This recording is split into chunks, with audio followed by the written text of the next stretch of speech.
Olá pessoal, tudo bem? Bom dia. Nós vamos iniciar as nossas atividades remotas, né, no Instituto Federal do Piauí, na disciplina Geografia, falando de globalização econômica, um tema muito em voga, que está diretamente ligado com o contexto que nós vivemos hoje, né? Nós estamos vivendo a emergência de uma pandemia, estamos afastados das nossas atividades presenciais, e isso tem um link direto com a globalização, né? A pandemia do coronavírus, por exemplo, ela mostra que esse vírus se espalhou de forma muito rápida e tem influenciado a nossa vida no mundo inteiro, né? Alguns especialistas apontam que esse vírus se espalhou de forma muito rápida, justamente por conta, né, do deslocamento cotidiano que as pessoas realizam dentro dos seus territórios e também pelo mundo. O tema globalização que nós vamos tratar hoje, ele é uma continuidade de temáticas que nós já vemos trabalhando. No primeiro capítulo a gente trabalhou o capitalismo, né? E nós vimos que o capitalismo ele passa por quatro etapas: a fase comercial, a etapa industrial, a etapa financeira e a etapa informacional. A etapa informacional é uma das etapas que gera como consequência a globalização da economia, que é esse período que nós vivemos hoje de intensa integração, de unificação dos espaços e de homogeneidade cultural. Eu coloquei essas imagens para que a gente possa compreender um pouco o que seria essa globalização. Na imagem à nossa esquerda, a gente tem aqui um conjunto de pessoas conectadas, como se elas estivessem ligando, né, umas para as outras, que reforçam uma das características da globalização. A globalização é um período em que, da história da humanidade, que nós temos uma maior interconexão entre as pessoas. Elas trocam áudios, vídeos, né, imagens em uma escala global. Isso só foi possível a partir do desenvolvimento da informática, bem como da comunicação. Do nosso lado direito, a gente tem duas imagens do globo, onde esse globo é todo envolto a marcas globais, que são marcas de produtos que nós consumimos, né?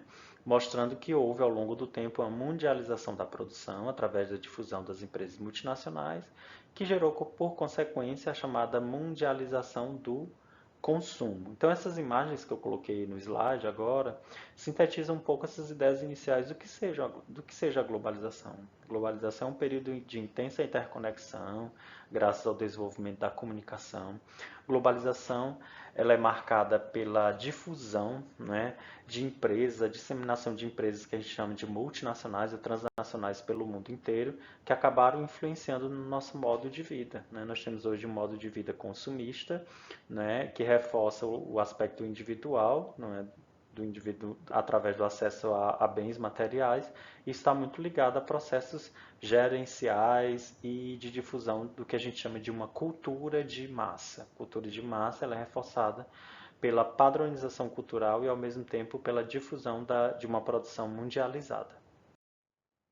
Se nós formos conceituar o termo globalização, que palavras nós poderíamos associar? Que palavras seriam sinônimas à globalização? Para mim, globalização é sinônimo de unificar. Nunca na história da humanidade a gente esteve tão unificado, né? Tão interligado, né? E essa unificação ocorre a partir do momento da interdependência entre os países. Nós temos o exemplo da Europa, né? A Europa ela é unificada através da União Europeia. Eles formaram um bloco econômico, instituíram uma moeda única, o euro, tem um parlamento, que é o europeu, né? E ao mesmo tempo tomam decisões colegiadas, sejam na ciência, na produção, na cultura. A formação de blocos econômicos já nos dá um indício de que nós vivemos num período em que não vale o isolacionismo, que vale a integração dos espaços. E aí essa é a segunda palavra que a gente destaca como característica da globalização econômica.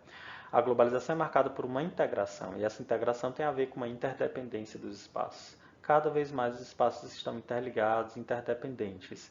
Essa integração ela se mostra muito frequente na formação desses blocos, na troca de mercadorias, de capitais, de serviços, de pessoas pelo mundo, né?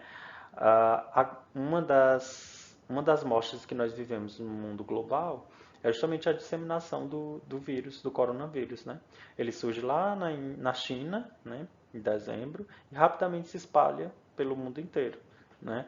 Se nós não tivéssemos um sistema de transporte e comunicação que oportunizasse uma unificação e integração em escala global, a difusão desse vírus ele ocorreria, mas de forma muito mais lenta, como a gente já viu em episódios anteriores da nossa história, como a difusão da gripe espanhola, que foi um vírus que surgiu nos Estados Unidos, né, se espalhou pela Europa e chegou ao nosso país, matando um número menor de pessoas, mas fazendo muitas vítimas dentro daquele contexto, né?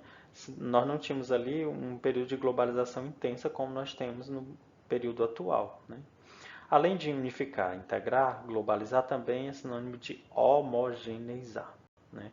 Nós vivemos no estágio atual uma padronização da cultura. Ora, se o espaço é unificado, se o espaço é integrado a partir da comunicação e dos transportes, a gente tem uma influência direta nos nossos hábitos culturais. Então, essa ideia de que globalizar é homogeneizar parte da ideia de que nós vivemos em uma aldeia global. Numa aldeia global, né, nós temos a Terra como nossa morada e todas as pessoas que moram na Terra pertenceriam a uma mesma cultura, a uma mesma aldeia falando a mesma língua. Nós temos uma língua universal dentro da globalização, que é o inglês, né? O inglês é utilizado nas grandes competições esportivas, né? O inglês é utilizado como língua para o turismo, por exemplo, para o estabelecimento de negócios entre as empresas transnacionais. Nós temos uma homogeneidade cultural relacionada ao hábito de consumo. A partir do momento que nós consumimos produtos de típicas de fast food, comida rápida, né? Consumo muito elevado de refrigerantes, carboidratos, né? Dentre outros. Nós temos uma homogeneidade na forma de vestir, né? Vestimos marcas globais. Tem uma homogeneidade na música, nós consumimos estilos musicais internacionais como rock and roll, pop. Então, essas características mostram que a gente vive num espaço homogeneizado, né? Nós somos empurrados para essa cultura de massa. Mas a gente lembra que apesar dessa tendência de homogeneidade cultural, né, na globalização é na cultura onde há mais resistência, né? A essa tentativa de homogeneidade, ela não muda completamente as culturas locais. As culturas locais resistem, apesar dessa tentativa de homogeneização. Porém, a gente tem elementos da cultura que são padronizados, né? A forma de vestir, consumir, né? O que nós vemos na TV, tudo isso está ligado à homogeneidade cultural. Então a gente pode dizer que globalizar é unificar, ao mesmo tempo é integrar, e ela homogeneiza gostos e padrões porque nós viveríamos em um espaço em que tudo está conectado e há uma influência direta no nosso padrão cultural. Quando surgiu a globalização? Muitos autores apontam que a globalização não é recente, é um período da história que vem se desenvolvendo desde o século XVI. E aí os defensores dessa ideia mostram que a partir das grandes navegações oceânicas que surgiram lá na Europa, Portugal e Espanha eram grandes metrópoles que realizaram essas navegações, nós tivemos a partir desse momento uma mundialização do capital através de rotas estabelecidas. Nós tivemos uma mundialização das trocas. Com essa mundialização das trocas, a gente cria rotas internacionais que integram o mundo inteiro. As rotas integraram a Europa, a América, a África, né, e a Ásia, havendo aí um estabelecimento de trocas de mercadorias entre metrópoles e colônias. As metrópoles mandando para as colônias produtos manufaturados e as colônias, né, enviando para as metrópoles as chamadas matérias-primas, os gêneros tropicais. Então, a mundialização do capital ocorre aí. Se o capital mundializado começa a se mundializar aí, nós temos uma perspectiva de integração e de unificação iniciada. Esse processo gera uma divisão internacional do trabalho, lembrando, divisão internacional do trabalho é a divisão de tarefas entre as nações. Essa divisão de tarefas foi o veio gerador do desenvolvimento e subdesenvolvimento entre os países, né? E essas trocas comerciais iniciadas nas grandes navegações promoveram o que a gente chama de redes mundiais. Redes é um conceito da geografia que vai nos lembrar o quê? Conexões, né?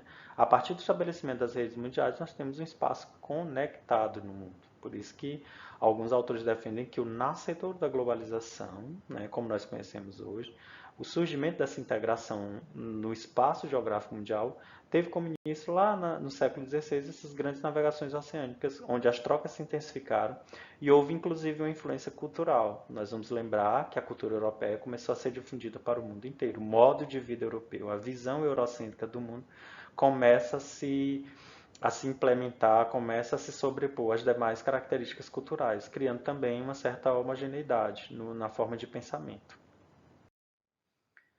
Ali no slide anterior a gente apontou o estágio inicial da globalização, historicamente falando. Mas essa globalização ela se aprofundou a partir de 1970, com o período que a gente conhece como Revolução Técnico-Científica Informacional.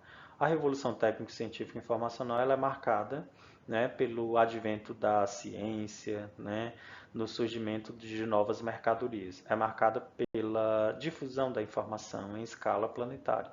Então, a Revolução Técnico-Científica é a chamada Terceira Revolução Industrial, que surge a partir do advento de duas potências, Japão e Alemanha, nos anos 70, e elas vão gestar novos ramos científicos, como a informática, biotecnologia e a robótica. Com o surgimento da revolução técnico-científica, muda tudo na produção. A produção se intensifica, né? Ela é feita de outra forma, né? Em relação à revolução industrial tradicional. E dentro desse estágio, a gente tem aí que todas as técnicas, todos os produtos são gestados a partir de experimentos laboratoriais, experimentos produzidos pela ciência.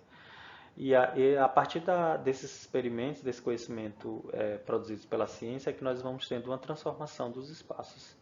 Nesse período também a gente destaca a importância da informação, né? Sem a informação não seria possível a disseminação de empresas pelo mundo, nem a disseminação de pessoas também.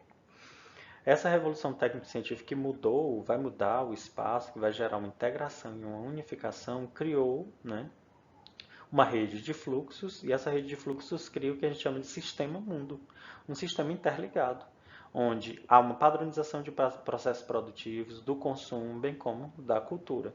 Esse sistema mundo interligado com essa padronização só seria possível a partir do desenvolvimento do transporte e da comunicação, que são dois pilares da globalização, né? E a gente lembra que, apesar dessa tentativa de unificação, de integração, na globalização nem todos os espaços estão inseridos da mesma forma. A gente lembra que quem mais se beneficia, como está apontado aqui na charge, quem mais se beneficia com a globalização são os chamados países do norte, que compreendem os países desenvolvidos, região da Europa Ocidental, América do Norte, né? Ali a Rússia, China. Essas regiões, como tiveram um avanço tecnológico maior, como tiveram inseridos inicialmente na Revolução Técnico-Científica, eles participam de forma mais rápida desse processo de globalização, gerando também uma desigualdade, visto que os países do Sul, né, que compreendem nações da África, da América Latina, não têm acesso a essa mesma capacidade de comunicação e de transporte que essas nações. Então a gente aponta que, apesar da globalização nos dá um indicativo de unificação e de integração, nem todos os países participam e nem todas as pessoas participam dessa integração da mesma forma. Ela é um gerador de exclusão também, né? E reforça as chamadas disparidades econômicas, né, sociais e também as diferenças culturais. Na próxima aula a gente fala mais sobre as características da globalização.